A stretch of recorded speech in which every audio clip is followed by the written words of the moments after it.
안녕하세요. 37이라는 비교적 늦은 나이에 결혼하여 이제 1년 정도 지난 새색 시입니다.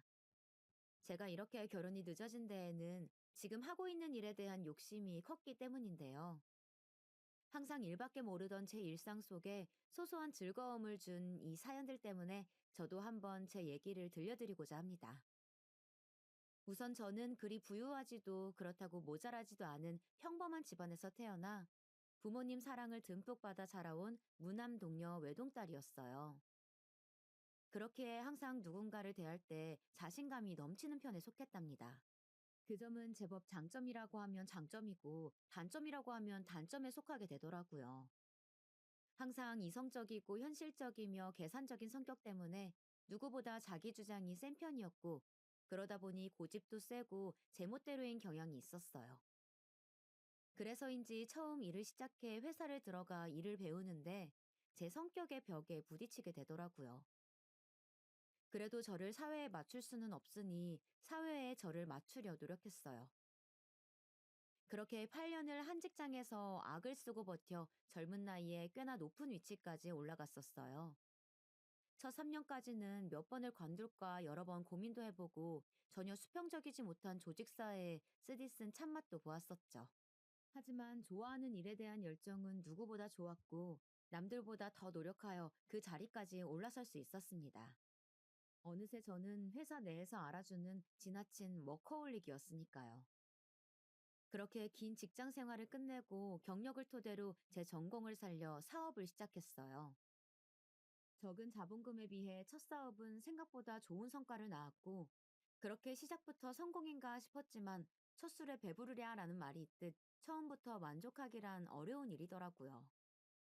제 지나친 욕심에 일을 더 크게 벌리게 되었고, 그게 큰 화근이 되어 결국 첫 사업은 실패로 막을 내렸답니다. 제가 사업을 실패하고 좌절해 있으니 5년을 만나던 전 연인도 제 곁을 떠나더라고요. 사람이 살면서 제일 힘들 때 제 곁을 떠나는 사람과 남아서 위로해주는 사람으로 확실히 구분지어 걸러질 사람들이 정해진다고 하는데, 그 말은 현실이 되었었죠. 안 그래도 사업 실패로 힘들어하는데 엎친 데 덮친 격으로 오랜 연인의 이별 통보에 더욱 정신없이 아파하고 있었고, 그런 제 곁엔 아마 저를 위로해주던 사람이 지금 제 남편입니다.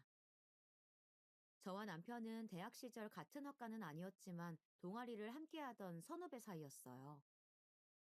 남편이 제 후배고 제가 선배였죠. 제가 남편보다 2살 많은 연상녀랍니다. 그렇게 알고 지낸 지는 오래였지만 각자의 연인이 있었고, 대학을 졸업 후 큰 접점이 없어 가끔 가다 안부만 전하는 그런 서먹한 관계를 유지해 왔어요. 그러다 사업 실패로 맞이한 아픔과 이별에 대한 슬픔에 친구들을 불러 술을 마시는데, 그 자리에 친구가 지금 제 남편을 부르게 되었고 제 옆에서 위로를 해주었죠. 선배, 남자가 그 사람뿐인 것도 아니고 사업은 다시 시작하면 되죠. 선배는 충분히 다시 일어설 수 있을 거예요. 아마 선배 뻥 차버린 그 남자는 나중에 엄청 후회할걸요? 그날 이후로 저와 남편은 그 전보다 더욱 가깝게 지냈어요. 남편은 저와는 다르게 굉장히 감성적인 사람이었어요. 제 감정을 저보다 더 보살필 줄 알고 더 세심한 면모가 있었죠. 그래서인지 주변 사람들은 제가 더 남자 같고 오히려 남편이 여자 같다는 말들을 줄곧 했었어요. 저도 그렇게 느낀 점이 많았고요. 그래서 서로에게 더 끌렸는지도 몰라요.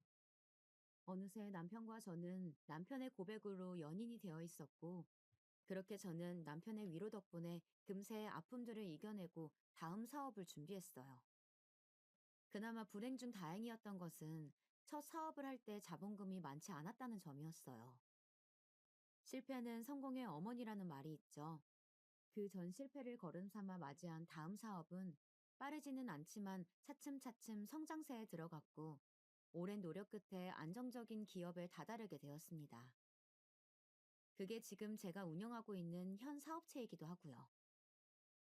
사실 지금 제 회사가 유명한 기업은 아니지만 이쪽 분야에서는 꽤나 유망받는 기업이었고, 이만큼 성장시키는데 쉴 틈 없이 일하고 또 뒤처지지 않게 공부해야 했어요. 그만한 노력이 있었기에 지금 제 회사가 그만큼 클 수 있었고, 저만큼이나 저를 잘 따라준 직원들의 노력이 있었기에 지금도 안정적인 매출을 일궈낼 수 있게 되었다 생각해요. 하루는 제가 홀로 남아 저녁 시간이 훨씬 지나도록 퇴근도 못하고 일을 하고 있는데, 그런 제 상황을 알고선 초밥을 포장해와 회사로 가져다 준 적이 있어요. 짠! 늦게까지 밥도 못 먹고 혼자 일한 데서 근처에 소문난 초밥집에 줄 서서 포장해 왔어. 같이 먹자. 나도 밥 못 먹었는데. 같이 먹자. 정말 고마워. 이렇게 바빠서 시간 내기 힘들 때에는 소소하게 회사에서 데이트도 하고 제 상황에 맞춰주는 남편 덕분에 저도 더욱 힘을 내어 일에 매진할 수 있었는지도 몰라요.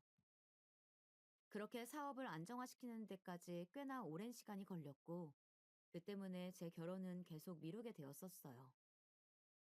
제가 나이를 먹는 만큼 저희 친정 부모님도 연세가 하나 둘씩 들어가고 있었기에 점차 제 결혼을 닥달하기 일쑤였죠. 하지만 사업이 먼저라는 제 고집을 결코 꺾지 못하셨어요. 지금 제 남편은 이런 저의 성격이나 모습까지 모두 이해해주고 존중해주기 때문에 저도 결혼을 결심할 수 있었던 것 같습니다. 그렇게 남편과 4년 정도 연애 후 제 사업이 모두 안정되고 나서야 남편의 대단하진 않지만 사랑이 넘치는 프로포즈를 받게 되었고, 그렇게 결혼을 하나 둘씩 준비하게 되었어요. 결혼 날짜를 잡으니 식을 올리는 데까지는 일사천리였답니다. 사실 남편의 집안 형편이 그리 좋은 편에 속하지는 않았어요. 몇 년 전 시아버님은 암으로 세상을 떠나셨고, 평생 전업주부로 사셨던 시어머니는 그 후에도 다시 일을 할 생각이 없이 두 아들들의 용돈과 나라에서 나오는 연금으로 지내고 계십니다. 살아생전 아버님이 남겨두신 유산과 그 집에 살면서 말이에요. 그 전에 어떠한 삶을 살아오신 건지 자세하게 알지는 못하지만, 시어머니는 허영심과 욕심이 가득하신 분이셨어요. 처음 결혼을 결심하고서 시어머니께 인사를 왔을 때에는 그저 수다스럽고 웃음기 많은 모습이 평범한 동년배 아주머니들과 같겠거니 생각했는데, 결혼을 준비하니 슬슬 본 모습이 보이시더라고요. 남편은 연년생에 형 한 분을 두고 계셨고, 형 또한 아직 미혼이었기에 제가 시집 갈 때쯤에 첫 며느리를 맞이하셔서인지 저에게 바라는 점이 많아 보였어요. 혼수는 어떻게 할 거니? 혼수요? 그래.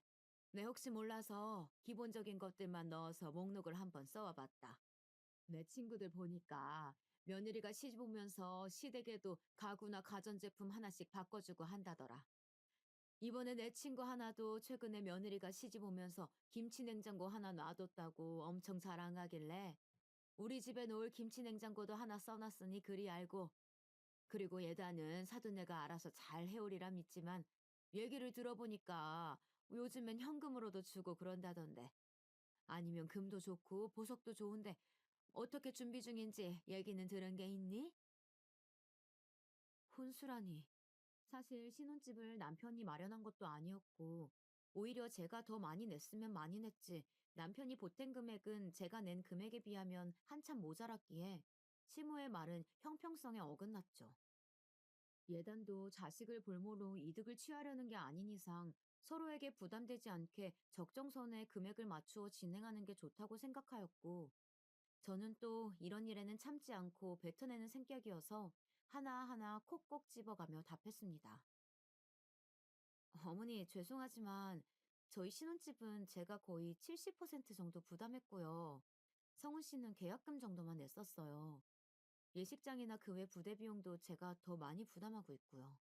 그래서 집안 가구와 물품들은 성훈 씨와 각각 반반씩 부담하여 내기로 미리 말을 맞춰 놓은 상태예요. 친구분처럼 어머님 집에 김치냉장고 놔두리는 것은 문제가 되지 않지만, 그걸 너무 당연하게 말씀하시는 것은 아니라고 생각합니다. 그리고 예물이나 예단은 양가 측과 협의하에 적정선 금액에 맞추어 준비하는 게 좋지 않을까 생각하는데, 어머니 의견은 어떠세요? 그래야 각자 부담이 덜하지 않을까 싶은데요. 제 말에 시어머니는 당황한 듯 말을 버벅이며 말하시더라고요. 그래, 아가. 아, 네가 나이가 있어서 그런가 말을 아주 똑부러지게 하는구나. 예물이랑 예단은 성훈이랑 마저 내 얘기하마. 그렇게 말하던 시몬은 뒤에서 남편에게 시집도 오기 전에 시어머니한테 말하는 싸가지가 바가지라며 제 험담을 했다는 겁니다. 물론 제 말투가 사무적이고 딱딱한 모습이 담겨 있어 그리 보일 수는 있지만 이렇게 앞에서는 아무렇지 않은 척 말하고 뒤에서 남편에게만 제 험담을 하는 것이 제 상식에선 이해가 가지 않았어요. 차라리 앞에서 제게 대놓고 얘기를 하였다면 그런 불만이 있으신 부분은 수용하여 바로 고치면 되는 것이었고, 그리하여 서로 불편한 일은 없는데 말이에요. 그렇다고 남편에게 들었다며 시어머니한테 가서 그 부분을 따지고 들기도 뭐했죠. 그렇게 식도 올리기 전에 그런 이중적이고 속물적인 모습의 시어머니를 보고 저는 제가 중소기업의 사장이라는 것을 숨기기로 하였어요. 제가 사장이라고 하면 이것저것 바라시는 게 더 많을 것 같아 보였거든요. 그래서 그냥 제 회사에 다니는 직원이라고만 둘러대고 말았고 남편에게도 그렇게 말을 맞춰달라고 미리 부탁해 놓았었죠. 그리고 그날부터 제가 시집을 가고 난 뒤에도 시어머니는 이중적인 면모를 계속이 보여주었어요. 항상 제 앞에서는 별말 없다가도 그렇게 뒤에서 남편에게 제가 마음에 들지 않는다며 나이도 많은 것이 기가 센 것 같다고 험담을 하기 일쑤였답니다. 몇 년 전 시아버님과 사별 후 홀로 키워낸 아들이기에 장가를 보내니 욕심이 있을 수도 있고 바라는 것도 많을 수 있으리라 생각하기로 스스로 다짐하였고 저도 시어머니에게 말투 부분도 최대한 너그러이 하려 노력하며 행동에 있어서도 최대한 예우를 갖추고 대하고 있었습니다. 그것이 당연한 도리이기도 하니까요. 결혼한 지 얼마 지나지 않아 시어머니의 생신날이었어요. 사실 제 하루하루는 직원들과의 회의와 거리차와의 미팅, 그리고 기한서 올라오는 것들을 확인하여 결제해주는 등 매일같이 바쁜 나날들인데다가 주말에도 회사에 나가 밀린 결제 서류들을 처리해야 했어요. 그래도 시집가고 맞이한 시모의 첫 생신날이기에 그날만큼은 하루 쉬기로 맘먹었죠. 시간이 금이던 제게는 쉽지 않은 결정이었어요. 그렇게 생일 전날부터 바쁘지만 시간을 쪼개 평소보다 일찍 퇴근하여 시어머니의 생신상을 차리기 위해 미리 재료들을 사왔고 생신 당일에는 꼭두 새벽부터 일어나 미역국과 불고기 등 여러 음식들을 준비했습니다. 요리 실력이 썩 좋은 편은 아니었지만 레시피를 하나하나 읽어가며 정성스레 준비해왔어요. 간을 살짝 보았는데 그리 나쁘지 않더라고요. 그렇게 도시락통에 옮기고 나선 남편과 함께 시댁으로 향했어요. 국과 반찬이 식지 않게끔 빠르게 도착해 싸온 음식들을 꺼내서 한 상 가득 차려놓으니 그럴싸해 보였고 남편도 바쁠 텐데 이렇게 엄마를 챙겨주어 고맙다고 말해주었죠. 어머님의 반응도 남편과 같으리라 생각하곤 어머님을 부르니 제 예상과는 다른 반응을 보이더라고요. 요즘에 누가 생일상을 집에서 먹는다고 뭐 이런 걸 다 준비했니? 일단 생각해서 해왔으니 맛있게 먹으마. 근데 이왕 했으면 그릇에라도 옮겨 담지. 도시락통 그대로 내놓는 사람이 어디 있어? 그리고 설마 이게 다인 거야? 뭐 케이크나 선물은 없는 거니? 이 와중에 저와 남편의 손에 뭐라도 더 들린 게 없나 살피는 심호가 정말 속물처럼 느껴지더라고요. 사실 저녁은 나가서 한우집 예약을 해놓았고 케이크도 그때 가서 보려고 미리 사놓지 않았죠. 선물도 백화점 상품권을 준비해 두긴 했지만 이런 식의 반응을 보이니 회의감이 들더라고요. 정성스레 준비한 밥상은 별로이고 오로지 물질적인 것에만 눈을 돌리는 시어머니의 모습에 실망이 컸죠. 그런 제 모습을 남편도 느꼈는지 나서서 중재하더라고요. 엄마도 참, 이 사람이 생각해서 어제부터 장봐오고 오늘 새벽부터 일어나서 엄마 준다고 음식 다 준비한 건데 그냥 예쁘게 생각하고 먹어줘요. 그리고 이 사람 원래 주말에도 출근해서 일하는데 오늘 엄마 생신이라고 겨우 일 빼고 온 거란 말이야. 아니, 그 회사는 무슨 주말에도 일을 시킨다니? 이름 들어보니까 유명한 회사도 아니고 작은 중소기업인 것 같더만. 이래서 작은 회사일수록 일을 더 많이 시킨다고 하는가 보다. 내 친구들이 나보고 며느리 무슨 회사 다니냐고 물어보면 내가 대답을 못해요. 내 친구들 얘기 들어보니까 중소기업은 뭐 얼마 돈도 안 준다면서? 그럴 거면 그냥 때려쳐라. 우리 성훈이는 너랑 다르게 대기업 다녀서 네가 일 안 해도 충분히 먹고 살지 않겠니? 시어머니의 말에는 뼈가 있었어요. 남편은 대기업을 다니고 저는 중소기업에 다니니 그냥 때려치라는 말을 서슴지 않게 내뱉는 모습에 겉으로만 사람을 판단하는구나 싶었고 도통 표정 관리가 되질 않았어요. 그래도 나름 침착하게 대답했죠. 어머니, 기업 크기도 중요하지만 그 기업의 발전 가능성도 보고 함께 성장이 가능한지 봐야 한다고 생각해요. 돈은 성우 씨 못지않게 벌고 있으니 너무 걱정하지 마세요. 주말에 나가는 것도 제가 좋아서 나가는 거고요. 저는 겨우 호호호 하며 웃어 보였고 제 말에 시모의 표정은 급격히 어두워졌죠. 그런 분위기를 살폈는지 남편이 나서서 말했어요. 그래요, 엄마. 우리 일은 우리가 알아서 해요. 그리고 저녁에는 나가서 외식해요. 이 사람이 괜찮은 한우집에 예약해뒀어요. 한우? 그래, 알았다. 한우라는 말에 그제야 표정이 풀리는 시어머니였어요. 그렇게 차린 밥상을 다 먹고 난 후에 정리를 하고 있는데 아주버님이 웬 여자를 데리고 들어왔어요. 아주버님이 결혼할 사람이라며 어머니 생신이기도 하고 겸사겸사 데리고 온 것이었죠. 형님이 되실 그 여자분은 양손 가득 무언가를 들고 왔어요. 그 모습에 시모는 신이 나서 둘을 반기며 방으로 들여보냈죠. 그러더니 당연하다는 듯이 제게 차를 내오라고 하더라고요. 순식간에 제가 가정부라도 된 것 같은 기분을 받았지만 시모의 생신인데 또 이런 부분까지 맞받아치는 것은 예의가 아니겠다 싶어 참고 안방으로 가 물었습니다. 차는 어떻게 커피가 괜찮으세요? 제 말에 아주버님과 시어머님 두 분은 모두 좋다고 하였는데 형님이 되실 그 여자분은 저를 위아래로 훑어보더니 얄밉게 답했어요. 제가 카페인에 예민해서요. 커피 말고 녹차로 부탁할게요. 아, 너무 뜨겁지 않게 온도 조절 부탁드려요. 벌써부터 제게 기싸움이라도 하겠다는 건지 여기가 카페도 아니고 온도 타령하는 그 모습에 몇 마디 나눠보진 않았지만 그 사람의 됨됨이가 보이더라고요. 저는 벌써부터 마음에 들지 않는 예비 형님을 뒤로하고 애써 웃어 보이며 알겠다 말하곤 방문을 닫고 주방으로 향했어요. 방 안에서는 뭐가 그리 즐거운지 제 앞에선 들려주지 않던 시모의 웃음소리가 끊이질 않았고 형님이 될 그 여자분도 호호호 거리며 꽤나 분위기가 좋아 보였죠. 커피 두 잔과 녹차 한 잔을 남편이 꺼내준 찻잔에 담아 쟁반에 받쳐 안방으로 갔어요. 안방 앞에선 어찌나 목소리가 쩌렁쩌렁한지 시어머니의 말들이 다 들려왔죠. 아이고야, 대학 교수라니. 어쩐지 공부 잘했을 것만 같았어요. 부모님이 너무 좋아하겠네. 딸아이가 이렇게 잘 자라줘서 말이야. 예비 형님이 대학 교수라는 직업을 가졌다는 사실을 물어보지도 않아도 알 수 있었죠. 저는 문을 두어 번 두드려 놓고 한 뒤 각자 자리 앞에 찻잔을 내려놓았어요. 그러더니 예비 형님은 저 보란 듯이 뒤에 숨겨두었던 쇼핑백을 건네며 말하더라고요.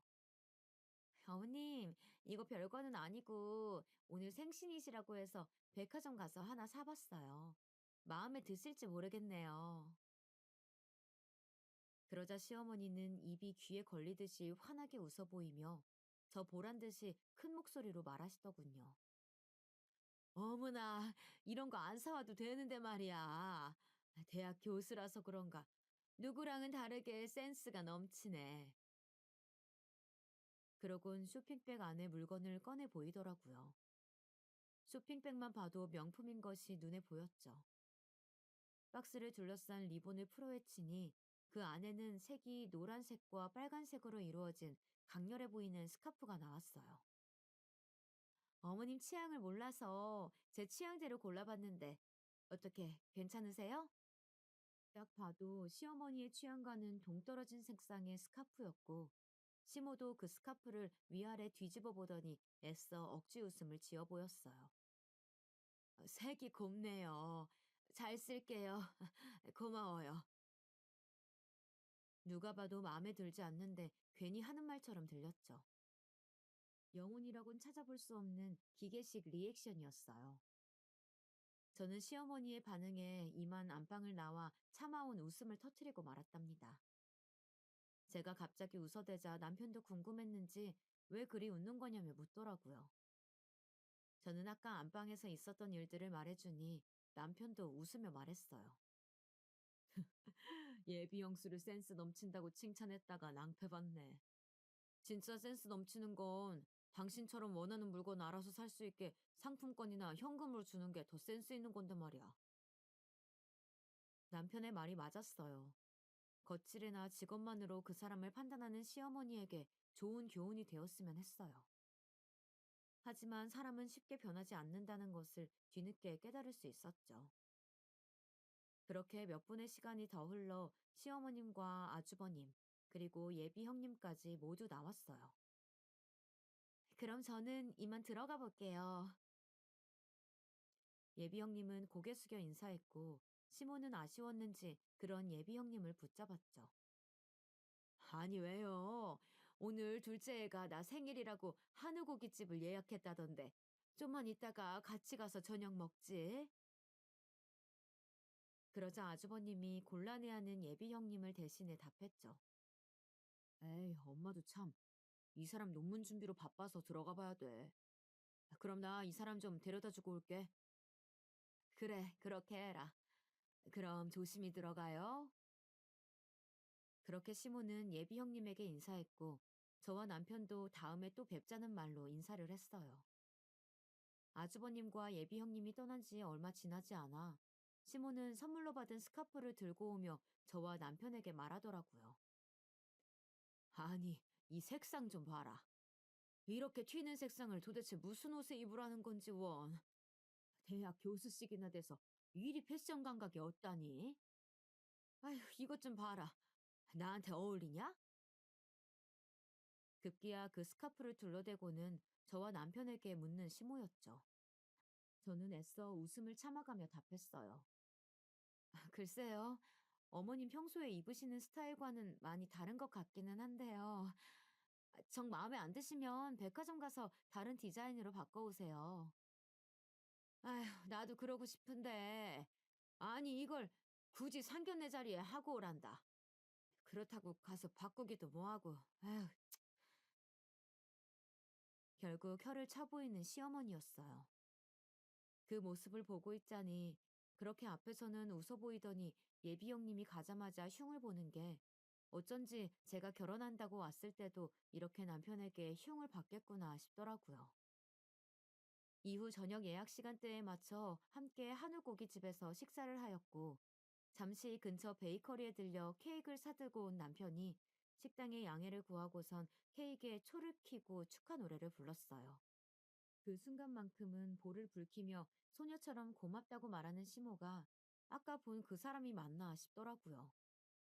초의 불이 다 꺼진 뒤에야 저는 가방 안에 들어있던 봉투를 꺼내 건네주며 말했죠. 어머님, 생신 축하드려요. 이거 대단한 건 아니고 백화점 상품권인데 가서 평소에 사고 싶었던 물건이나 드시고 싶었던 거 있으시면 친구분들이랑 가서 드시라고 넣어봤어요. 그제야 입이 찢어지게 웃어 보이던 시어머니는 봉투를 받고는 그 안을 살피며 말하더라고요. 어머, 뭐 이런 걸 다 준비했어. 상품권이라니. 역시 세아가 네가 나이가 있는 만큼 센스가 좋긴 하구나. 아, 근데 50만 원이네? 나는 100만 원권 정도는 들어있을 거라고 생각했는데. 얘, 50만 원으로 어떻게 사고 싶은 것을 사고 친구들을 데리고 맛있는 것을 사 먹니? 적어도 100만 원권 정도는 되어야 네 말대로 하지. 아휴, 난 또 말을 또 휘황찬란하게 하길래 100만 원은 들어있는 줄 알았더니 힘만 샜네. 뭐 그래도 잘 쓰마. 처음엔 잔뜩 기대한 얼굴로 봉투 안을 살피던 시모는 상품권 액수를 보더니 실망한 기색을 드러내 보이시더군요. 사실 이번 백화점 상품권은 지난 명절 때 직원들 보너스로 백화점 상품권을 주다가 남은 50만 원권을 선물로 드린 거였죠. 친구들에게 물어보니 이 정도면 충분할 거라고. 오히려 처음부터 큰 선물을 주게 되면 나중에 더 바라는 게 많아져 힘들 거라는 현실적인 조언을 받고 실행에 옮긴 거였는데 제가 너무 째째하게 굴었나 싶기도 하더라고요. 어머님, 이번엔 제가 백화점에 들릴 시간이 없어서 갖고 있던 상품권으로 준비해 본 거예요. 다음번에는 더 잘 챙겨 드릴게요. 제 딴에는 생각해서 얘기해 본 거였는데 이어 시모의 입 밖으로 나오는 말들에 그 생각들은 쑥 들어가게 되었죠. 아니, 네 회사는 무슨 너 혼자 일을 다 한다니? 뭐가 그렇게 맨날 바쁘다고 유세인 건지. 누가 보면 나란 일이라도 하는 줄 알겠어. 아휴, 됐다. 바쁘신 며느님이 이렇게 챙겨준 게 어디겠니? 잘 쓰마. 끝내 말을 비꼬아대던 시어머니는 퉁명스레 말하며 제가 준 상품권 봉투를 가방 안에 넣어두었고 저는 당장이라도 그 백화점 상품권을 빼앗아 들며 그리 마음에 안 들면 도로 가져가겠다 소리치고 싶은 것을 겨우 참아내었어요. 그렇게 시모의 생신이 지났고 또다시 저는 바쁜 나날들을 보냈답니다. 이후 시간이 흘러 아주버님의 결혼식이 다가왔어요. 지난 아주버님 상견례 자리에는 저도 함께 오라고 초대하였지만 일이 너무 바쁜 나머지 참석하지는 못하였고 대신 남편만 그 자리를 갔다 왔었어요. 남편에게 얘기를 들어보니 형님네 집안도 평범해 보인다고 합니다. 다만 형님이 상견례 자리에 하고 오라며 어머니 생신 때 선물로 주었던 스카프를 동일한 디자인의 색만 다른 걸로 형님 친정 어머니께서도 하고 오셨다는 얘기를 들었죠. 자신과 똑같은 스카프를 한 모습을 본 시모는 뒷목을 잡고 쓰러질 뻔했다는 여담을 남편에게 전해 듣는데 저 또한 쇼킹하더라고요. 형님이 보통 사람이 아니라는 것만은 알 수 있었어요. 형님과 아주버님의 결혼식은 꽤나 화려하게 치러졌어요. 어두운 홀을 중심으로 여러 조명들이 수놓아져 있었고 형님의 드레스도 어찌나 삐까뻔쩍하던지 드레스에 얼굴이 잘 보이질 않더라고요. 심지어는 몸매가 다 드러나는 타이트한 드레스에 가슴 쪽이 다 파져 있어 조금만 고개를 숙여 인사하면 다 보이겠더라고요. 보는 제가 다 아슬아슬했어요. 시어머니도 그 점이 불편했는지 식이 시작되기 전에 하객들과 인사를 하다 말고 제게 와서 한마디 거드시더라고요. 얘 아가, 신부 대기실에 있는 네 형님 웨딩드레스 봤니? 아니 쟤는 무슨 생각으로 저런 드레스를 입은 건지 내가 다 남사스러워서 원. 대학 교수라는 것이 생각이 있는 건지 없는 건지 알 수가 없다. 누가 보면 술집 여잔 줄 알겠다니까. 내 친구들도 한 번씩 보더니 다들 뭐라고 하더라. 드레스가 너무 야시시한 거 아니냐고. 내가 다 창피해서 뭐란 말도 못하겠고. 아휴. 끝내 혀를 차대며 제게 형님의 흉을 보는 시어머니는 그 말을 끝으로 하객으로 온 자신의 지인들에게 다가가 인사하였어요. 이번만큼은 시모가 흉을 보는 게 어쩐지 이해가 가더라고요. 그런데 무슨 일이 있었던 건지 그렇게 뒤에서 형님 흉을 보던 시모가 형님이 신혼여행을 다녀온 이후부터 태도가 완전히 달라지셨어요. 아주버님네가 신혼여행을 다녀오고 얼마 되지 않았을 때 함께 외식하자는 말에 퇴근 후 형님이 예약했다는 한식집으로 갔어요. 늦지 않게 출발했다 생각했는데 퇴근 시간이라 그런지 차가 좀 막히더라고요. 부랴부랴 안으로 들어가니 이미 식구들은 자리에 앉아 있었고 저는 자리에 가 앉으며 늦어서 죄송하다는 말을 남겼어요. 그런데 이때다 싶었는지 꼭 먹이를 문 하이에나 마냥 저를 쏘아붙이는 시모였죠. 얘, 제발 일찍 좀 다녀라. 무슨 그리 대단한 일을 한다고 오늘도 늦니? 이 형님은 예약도 하고 제일 먼저 와서 준비하고 있더라. 이 형님 좀 보고 배워라. 시어머니의 말 뒤로 형님이 얄밉게도 한마디 더 덧붙였죠. 에이, 어머님도 동서가 많이 바쁜가 보죠. 원래 중소기업일수록 일할 사람은 적고 혼자서 두세 명분의 일을 한다잖아요. 이해해 주셔야죠. 저는 결국 참지 못하고 제 억울함을 내뱉었어요. 오늘 늦게 온 건 정말 죄송하지만 정시에 퇴근했는데 금요일인데다가 퇴근 시간까지 맞물려서 생각보다 차가 더 많이 막히는 바람에 늦어진 거예요. 회사 일과는 무관하니 그 얘기는 꺼내지 말아주세요. 제 말에 형님 맞은편에 있던 시모는 제가 바로 앞에 서 있음에도 저에게 손가락질을 하며 어이가 없다는 듯 헛웃음을 지으며 말했어요. 이것 봐라, 첫째야. 둘째 얘가 이렇게 따박따박 대들면서 말대꾸를 한다니까? 무서워서 내가 무슨 말을 못하겠어. 갑자기 왜 저렇게 친해진 건지 갑작스러운 시모의 태도 변화에 의아했어요. 하지만 얼마 못 가 무슨 이유 때문인지 바로 알겠더라고요. 식당 직원들이 음식을 내오자 의자에 올려져 있던 가방에 혹여나 음식물이라도 떨어질까 노심초사하며 식탁 밑까지 의자를 밀어넣어 가방을 숨기는 것을 보고 알 수 있었죠. 형님이 신혼여행 선물로 명품백이라도 사다 준 것인지 평소에 못 봤었던 가방을 상점 모시듯 의자 위에 고이 올려두었더라고요. 제 옆에서 시모의 말을 듣고 있던 남편이 참다 못했는지 말을 거들었어요. 엄마, 그만 좀 해. 차가 막히면 늦을 수도 있지. 이 사람도 억울해서 한 말일 텐데 말대꾸라고 사람 바로 앞에 면박이나 주고. 그럼 이 사람이 뭐가 돼? 이제는 아들놈까지 나서서 난리네. 아들놈 키워봤자 소용없다더니. 남편의 말에 어이가 없다는 듯 헛웃음을 지어 보이던 시모는 이내 제 탓을 하기 시작하더라고요. 둘째야, 네가 내 아들놈한테 말대꾸하는 법 알려주기라도 한 거야? 평생 혼자 키워도 나한테 대든 적이 한 번 없던 놈인데 결혼하고 나니 물이라도 든 건지 저렇게 변했다. 이래서 사람을 잘 들이라고 하나 보다. 두서없는 남 탓에 너무 기가 막혀 말이 나오지를 않았어요. 다물어지지 않는 입을 그대로 할 말이 많은데 말문이 턱 막혀버린 탓에 우물쭈물하고 있으니 남편이 그런 저를 다독이며 나온 음식들을 먹어보라고 제 손에 수저를 쥐어주더라고요. 전 그렇게 밥이 입으로 들어가는 건지 코로 들어가는 건지도 모르게 식사를 마쳤어요. 식사를 하는 와중에도 형님과 시모는 바로 제 앞에서 면박을 주게 일쑤였죠. 동서, 음식이 입에 안 맞아? 왜 그렇게 깨작거리면서 먹어? 이렇게 말하는 형님의 말에 시모가 덧붙였어요. 예, 그냥 내비둬라. 제가 원래 저렇게 입이 짧아서 밥을 세며 먹는다.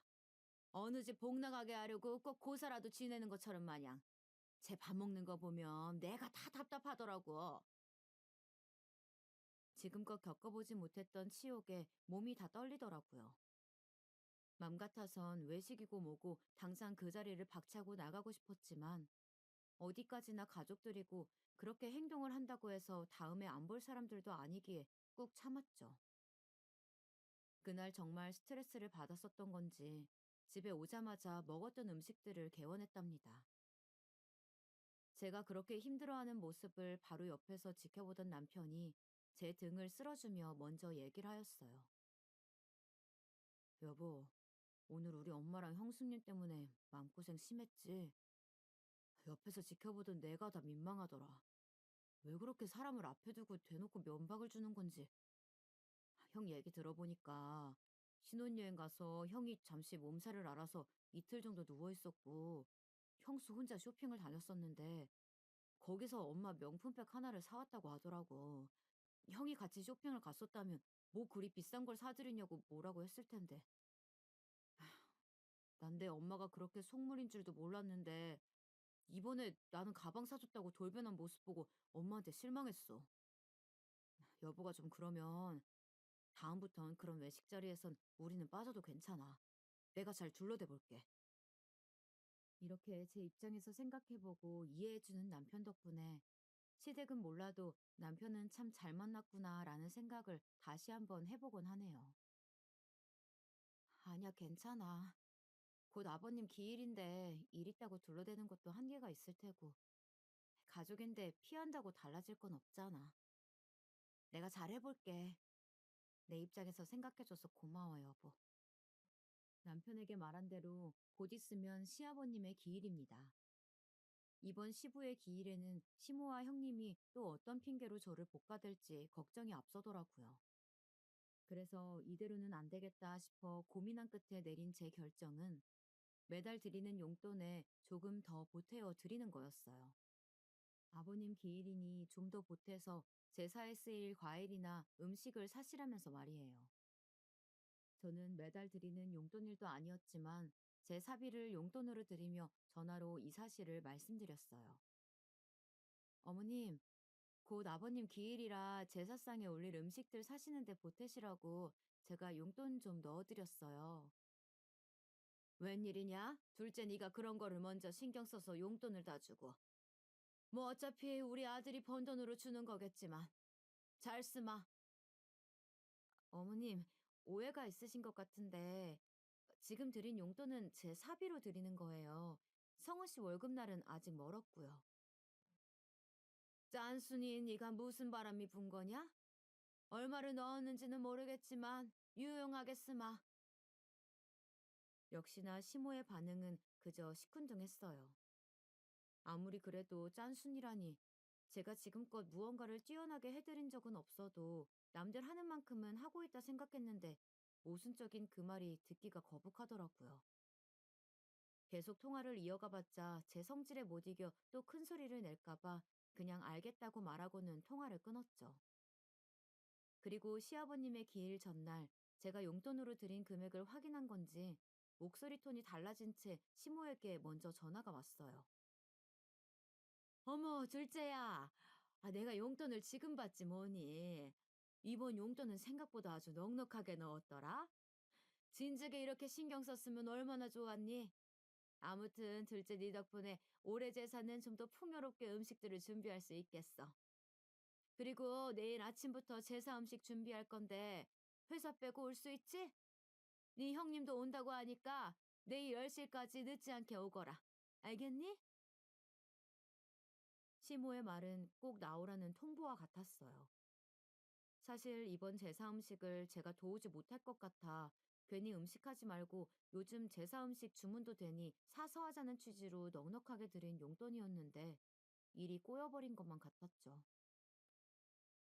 어머님, 사실 제가 용돈을 넉넉하게 드린 이유는 요즘 제사 음식을 살 수가 있으니 음식을 직접 하시지 말고 만든 음식을 사자는 취지에서 드린 거였는데 뭔가 오해하신 것 같아요.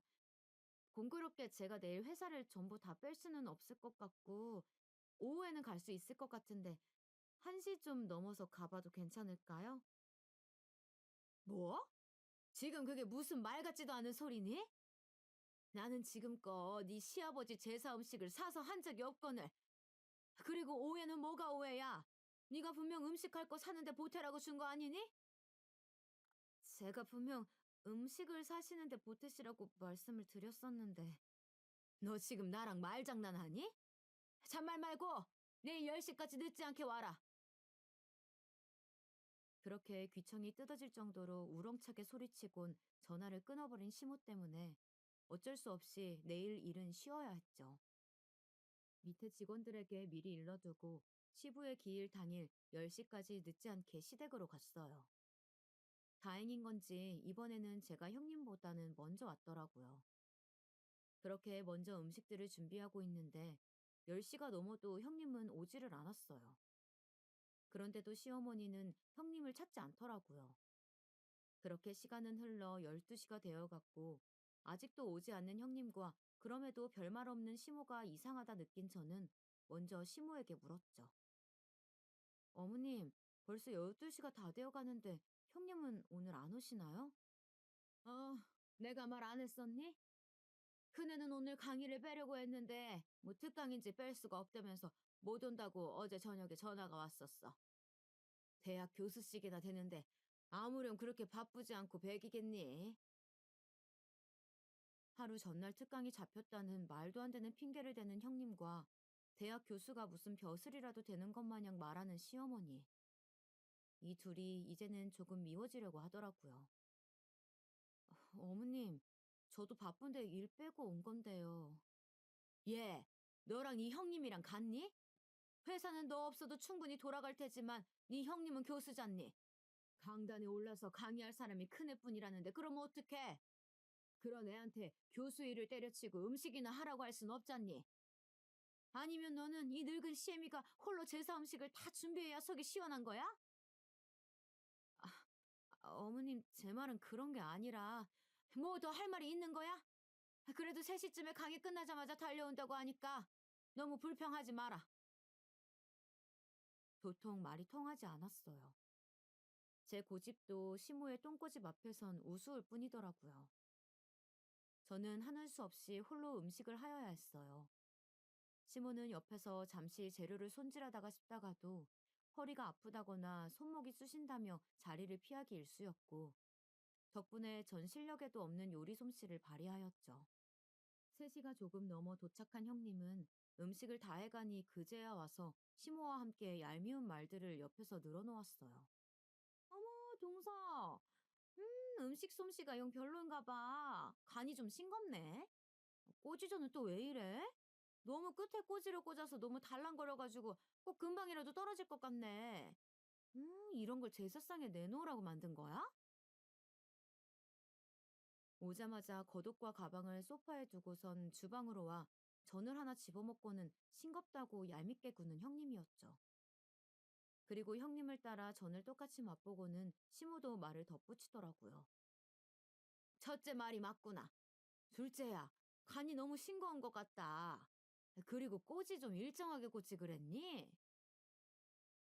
수고했다는 말은커녕 타박이나 늘어놓는 형님과 시모였어요. 혼자서 음식을 한 사람한테 타박은 너무한 거 아니냐며 따져묻고 싶었지만 아버님 기일인데 괜한 분란 일으키기 싫더라고요. 홀로 음식들을 준비하느라 진도 다 빠진 상태라 대꾸할 힘도 없었고요.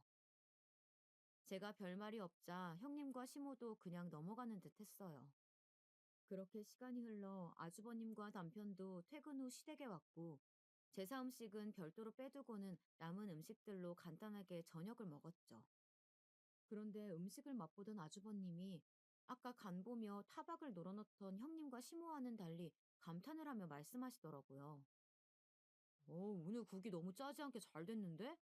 담백하니 돌아가신 아빠가 와서 맛봐도 좋다고 하시겠어? 아주버님에 이어 제 옆에 앉아있던 남편도 국을 한 입 떠먹어 보더니 아주버님과 같은 반응을 보였어요. 정말이네. 아빠가 살아생전에 딱 이 정도로 알맞게 심심하니 담백한 국을 좋아했었지. 항상 엄마가 해준 국 드시면서 짜다고 했었잖아. 혹시 이거 당신이 한 거야? 그리고 제게 음식을 한 건지 묻는 남편이었어요. 사실 남편은 다 알면서도 일부러 모르는 척 묻는 거였죠. 제가 음식 준비를 끝내고 잠시 화장실에 가 있는 동안 형님이 강의 때문에 늦게 오느라 홀로 음식을 준비했다는 얘기를 남편에게 미리 메신저로 해두었었거든요. 그런데 남편의 말에 뻔뻔하게 그지없던 형님이 입을 놀리기 시작했어요. 다행히 서방님 입맛에도 맞으신가 보다. 그거 동서랑 저랑 같이 했어요. 형수님이요? 오늘 강의 때문에 늦게 오셨다면서요. 집사람이 혼자 음식 다 한 걸로 알고 있는데요. 남편은 뻔뻔한 형님의 거짓말에 속지 않고 있는 사실 그대로 저를 대신해 말을 해주었어요. 제가 미리 말을 해두길 잘했다는 생각이 들더라고요. 남편의 말에 얼굴이 새빨개진 형님은 말을 버벅이며 또다시 거짓말을 하였어요.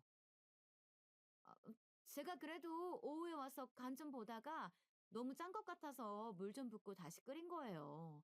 그래서 같이 했다고 말씀드린 건데 서방님이 뭔가 오해하셨나 보다. 형님, 왜 오늘 같은 아버님 기일날 거짓말을 하고 그러세요?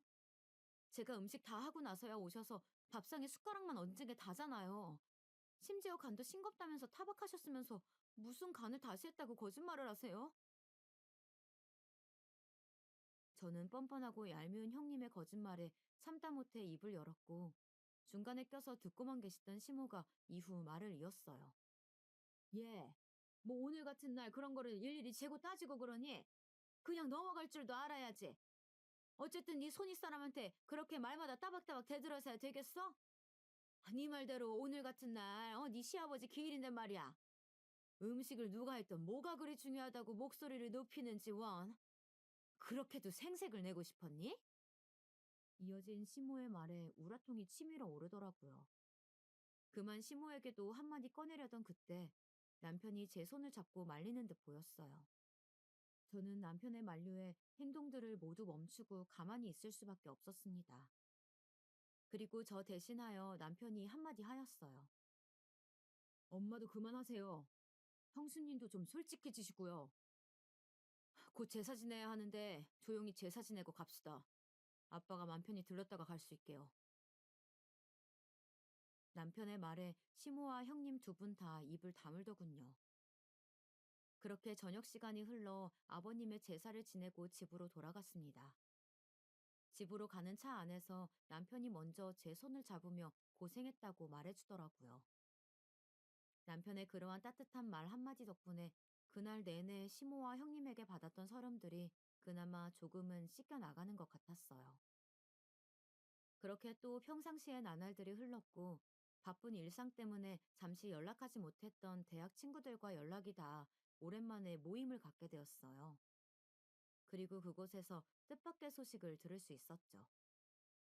대학 친구 중 한 친구가 형님처럼 대학 교수인데 이번에 형님이 일하고 있었던 대학교로 이직을 했다는 소식이었어요. 은영이 너도 그 학교로 이직했어? 우리 형님도 거기서 교수로 있다던데. 정말? 성함이 어떻게 되시는데? 차성은이라고. 학과는 어느 쪽인지 모르겠네. 사실 나랑 사이가 썩 좋지가 않아서. 아, 그분 알지? 우리 학교가 경기권에 있는 작은 사립대라 교수가 많지 않아서 이름 대면 거의 다 알긴 해. 근데 그분은 전임 교수가 아니고 그냥 시간 강사일 텐데. 뭐? 시간 강사라고? 시댁에는 자기가 교수라고 떠벌리고 다녔는데. 난 그래서 너처럼 전임 교수라도 되는 줄 알았지. 대학 교수라고 떠벌리고 다니던 형님이 알고 보니 그냥 일반 시간 강사였다니. 거짓말을 능숙하게 할 때부터 알아봤어야 했는데 감쪽같이 스낵을 속이고 기만한 형님이 놀라울 따름이었어요. 그리고 저는 그 친구로부터 형님에 관한 얘기를 더 들을 수 있었죠. 아, 이런 말 해도 될지 모르겠는데 차 선생 학교 측에서 이미지 영 별로야. 어? 왜? 나도 형님이랑 별로 사이가 좋지는 않아서 말해도 괜찮아. 허풍이 좀 심하거든. 허세가 있다고 해야 되나? 매일같이 명품을 걸치고 다녀서 집이 좀 사는 건가 했더니 글쎄 죄다 리플리카 제품이더라고. 뭐? 그럼 형님이 하고 다니는 명품 옷이나 가방이 짝퉁이란 말이야? 그렇다니까. 동료 교수 중에 그쪽으로 좀 빠삭한 친구가 있어. 거의 감별사급으로 잘 보는데 보더니 티 안 나게 잘 만들어진 리플 제품이라고 하더라고. 친구의 말은 꽤나 충격적이었어요. 대학 전임 교수가 아니라 시간 강사라는 것도 놀라운 사실인데 하고 다니는 모든 것이 짝퉁이라니. 그리고 제 내리를 스쳐가는 것이 몇 가지 있었어요. 시모에게 처음 인사 올 때 선물로 주었던 스카프와 신혼여행을 놀러 가서 아주버님은 몸살에 호텔에서 쉬고 있을 때 홀로 사온 시모의 명품백. 이 두 가지도 짝퉁이 아닐까 하는 그런 의심이 가더라고요. 저는 이 사실을 남편에게 말해 주었어요. 남편도 듣더니 어이가 없다며 열을 내더라고요. 당장 시모에게 전화해 이 사실을 알리겠다는 남편을 늦은 밤 시간대이기도 하고 나중에 천천히 제가 말하겠다며 말렸죠. 그리고 그 사실을 알릴 수 있는 기회는 시간이 얼마 지나지 않아 찾아왔어요. 김장을 해야겠다며 시모가 저와 형님을 불렀고 일요일에 하루 시간을 내어 아침부터 시댁으로 가 김장 준비를 하였어요. 김장은 왜 이리 김치 종류별로 하는 건지 배추김치와 총각김치, 파김치까지 모두 김장에 나섰어요. 소매와 바지를 걷어붙이고 고무장갑을 끝까지 씌어 올려 배추를 절이고 양념을 준비하는데 형님은 그날 또 팔이 아프다는 둥 뺀질거리기 일쑤였죠. 그걸 옆에서 지켜보던 시모는 제사 때처럼 별말이 없으시더라고요. 그렇게 또 저 혼자 다 하다시피 양념 준비하며 배추 손질까지 다 하였죠. 그러다 보니 어느덧 점심시간대가 되었고 옆에서 시모가 분주하게 무언가를 굽는 듯 보였어요. 포슬포슬 올라오는 향내가 제가 좋아하는 갈치 냄새였어요. 향을 맡고 있다 보니 배에서는 꼬르륵 소리가 울리더라고요. 그런데 갈치를 다 구운 시몬은 형님만 따로 부르는 게 아니겠어요? 얘 첫째야, 이리 와서 갈치 좀 먹고 해라. 이거 내 친구가 이번에 제주도 놀러 갔다 오면서 사다 준 건데 아주 맛이 좋더라고. 형님도 시모의 말에 쫄래쫄래 주방으로 가더라고요. 어머, 어머님, 너무 맛있어요. 형님은 콧소리까지 내가며 맛있다 난리였고, 그 옆에 시모는 살가운 친정엄마처럼 앞에서 생선 살까지 발라주고 있었어요. 그리고, 그치? 나도 엊그제 맛봤는데 아주 살이 통통하니 좋더라고. 아, 저, 첫째야, 사실 말이다. 이 갈치를 선물해준 내 친구 딸내미가 아직도 취업이 안 돼서 엄청 고생을 한다나 봐. 첫째 네가 대학 교수라니까 혹시 주변에 아는데 취업시켜줄 수 있냐고 물어봐 달라던데 어떻게 아는 사람 좀 없니? 왜 그렇게 형님에게 살갑게구나 했더니 다 목적이 있었더군요. 형님에게 무언가 부탁할 게 있었더라고요. 시모의 부탁에 형님은 당황한 듯 보이더니 찾아보겠다 말하였고 저는 꼭 없는 사람 취급하는 시모에게 다가가 갈치의 가시를 발라주고 있던 시모의 손을 빤히 바라보며 제가 먼저 입을 열었어요. 어머님, 저는요? 그러자 시모는 저를 또 다시 개무시하며 말하더라고요. 너는 물에 밥이나 말아먹어. 더 이상 참지 못하겠던 저는 고무장갑을 벗어 그 앞에서 던져 보이며 소리쳐 말했어요. 어머님, 정말 너무하시네요. 그 친구분 따님 취직 제가 시켜드리면 이렇게까지 저를 무시하지 않으실 건가요? 제 말에 시모는 콧방귀를 끼며 말했어요. 둘째 네가? 네가 무슨 수로 취직을 시켜준다는 거냐? 결국 저는 1년 동안 숨겨온 저의 진짜 정체를 밝혔답니다. 제가 다니는 중소기업 사장이 접니다. 저는 주섬주섬 소파 위에 두었던 가방 속에 제 명함을 꺼내 건네주며 소리쳤고 그 명함을 건네받은 시모는 개거품을 물며 놀라 자빠지더라고요. 아, 아니, 둘째 네가 그 회사 직원이 아니고 사장이었단 말이야? 그런데 왜 그 중요한 사실을 지금껏 말하지 않았던 거니? 그리고 시모는 잠시 상황 파악이 된 건지 자빠진 몸을 일으키며 제게 묻더라고요. 저는 제가 중소기업 사장이건 직원이건 어머니께서 저를 편견 없이 봐주시길 바랬어요. 그리고 형님은 대학 교수가 아니라 대학교 시간 강사였다는 거 아시고 계세요? 형님은 시간 강사라는 말에 연신 기침을 하였고 시모는 그 말에 놀란 토끼 눈을 하고선 형님을 향해 이 말이 사실이냐고 소리쳐 물었어요. 그러더니 형님은 제가 사장이라는 걸 밝혔을 때보다 더 당황해하며 손사래를 치더라고요. 아니에요, 어머님. 동서, 무슨 그런 말 같지도 않은 소리라는 거야? 어디서 이상한 말을 들었나 본데. 그거 명백한 명예훼손이야. 알아? 명예훼손이요? 어이가 없어서. 그 학교 조수빈 교수라고 아시죠? 제 대학 친구인데 이번에 형님네 대학교로 이직을 했다더군요. 그 친구한테 다 들었어요. 어떻게 전화 연결이라도 시켜드려요?